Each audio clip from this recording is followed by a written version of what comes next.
Hey guys, what is up? InfinityHQ here, bringing you guys a very interesting video. Basically what we're going to be talking about today is a Twitter account called Roger Wardell, who pretty much was active back in December but hasn't been active since, and he was actually posting leaks and spoilers for Avengers Endgame that was kind of brushed off at the time. But now that the film is out and people have seen it, we now know these were true. So it's very interesting. It's likely that these were some kind of extra possibly who saw some stuff going on a green screen. Probably something along those lines. That's what it usually is with these kind of things. But interestingly, back at the time, he was also talking about some characters who are being considered for films, TV shows, and generally to have a role in the future of the MCU. So it's very interesting now that we can kind of further talk about these and look at the fact that these are more than likely legitimate. If you guys are looking for proof of the legitimacy of this, I'll talk at the end of the video about some of the Endgame spoilers he said, but I will give you guys a warning in advance of that. But for now, we're just going to be focused on the information he gave. So we're going to start off by talking about a character called the Black Knight. This character's alter ego is Dane Whitman, and he's a character who's obviously never been touched on in the MCU, but he is the nephew of the villainous Black Knight that went by the name Nathan Garrett. Dane was summoned by his uncle when he was mortally wounded after a fight with Iron Man and the Avengers. His last words, his uncle confessed to him his life of crime and bid Dane to restore the honour of the Black Knight legacy. He hoped to use his scientific expertise to be a force for good. However, when his scientific instruments detected villains coming to Earth, including Magneto and the Toad, both X-Men characters, he ended up suiting up as the Black Knight and went and warned the Avengers, but was simply met with distrust, with people believing it was his uncle in fact. When his uncle was contacted to join the Masters of Evil, he ended up filling in his place and basically went behind their back and infiltrated them and helped the Avengers to take them down. So this is a very interesting character. He wields a super powerful sword. He's generally a really interesting character from the sounds of this, from the description I just gave. He's kind of a more medieval kind of character, but kind of bonded into the modern era with the whole scientific kind of connection to it. I think this would be a cool character to see carry his own film and possibly franchise down the line. Again, he does say he is being considered as a possible future Avengers character, which would be super awesome to see some new blood on the team. Next part of information we have is about the Thunderbolts. Now, for those of you who don't know, the Thunderbolts are a team of villains who basically they team up as anti-heroes, and they're kind of like Marvel's version of the Suicide Squad is the best way I can put it.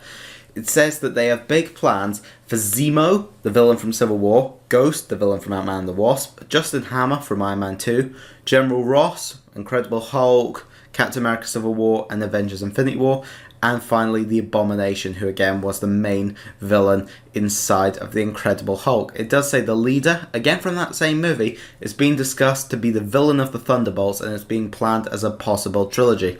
This sounds like an awesome idea. It would kind of be like a Suicide Squad kind of film, but for Marvel. General Ross in the comics actually turns into the Red Hulk, so it'd be nice to see that kind of pop up on screen.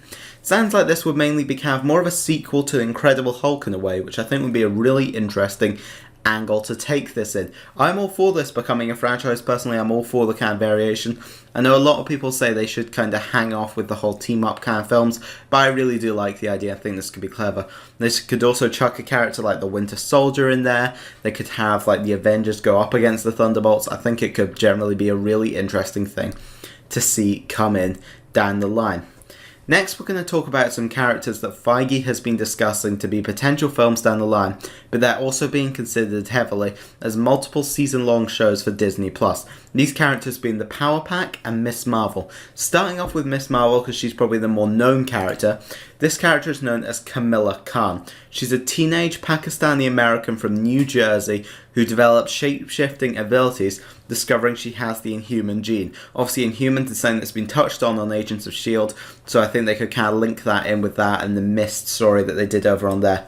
She ends up with the name Miss Marvel, taking it from her idol, Carol Danvers, after Carol becomes Captain Marvel. Obviously, they've started off with her as Captain Marvel, so this would be something kind of a different take on it they'd have to go with. Now, in terms of the Power Pack, this is definitely a more unique one that I'm not sure would work as well normally, but I think it would work quite nicely as a kids kind of animated series to add a bit of variety to the service. Basically, the Power Pack is a team of 4 siblings who get superpowers after an encounter with a dying alien who splits his superpowers between the 4 of them. One gets the power of gravity manipulation, one gets acceleration and flight, one gets mass, and one gets energy. Between them, they rescue their parents, they defeat the bad guys. There's a whole kind of interesting story here. I think, again, from the sounds of it, it would work a lot better as a kids animated TV show to add a little bit of variety to the service. That's definitely the way I would personally prefer to see them take it, because this doesn't, to me, sound like something that would be as intriguing as some of the other characters inside of the MCU. But that pretty much sums up the main kind of points this guy goes on to. As I say, I think it'd be really interesting. A character like the Black Knight, they could say have the Black Knight, the evil version, as a villain inside of a Marvel film, and then when he dies, they end off the film with the post-credits being that scene of passing the mantle. I think that could be really cool. Set up his own film, kind of similar to what they did with Black Panther with Captain America Civil War. And that is pretty much going to wrap up the first chunk of the video. I'm going to go over a couple of the spoilers for Endgame that this guy mentioned to prove his legitimacy. So if you don't have an interest in that, then click off the video right now, because these are some major details. Firstly, a big thing that he mentions is the fact that Thor has put on weight by the time this film starts. Again, a big deal of a film thing that nobody really expected. Mentions Edwin Jarvis's cameo, Alexander Pierce's cameo, and the fact it shares a scene with Loki as well as Scott Lang. We see Chris Evans saying "Hail Hydra." It also mentions the fact that they'd have a different take on that elevator sequence. Mentions Stanley's cameo being in the 70s. It does say a 70s car show. Obviously, as far as I'm aware, it's just in the 1970s in the actual film. And finally, it talks about Thor finally takes Thanos' advice and goes for the head. So, yeah, I think it's safe to say this guy knew his stuff. I don't know where these leaks were coming from. As I said, this was back in December, so this is a long time prior to the release of this film. So it's safe to say this guy clearly knows something. So it'll be interesting to see if any of these properties are something that shows up down the line. But with that, guys, that's going to wrap up this video. I hope you guys enjoyed. If you have, make sure to like, comment, and subscribe. I'll see you on more Marvel videos. Bye!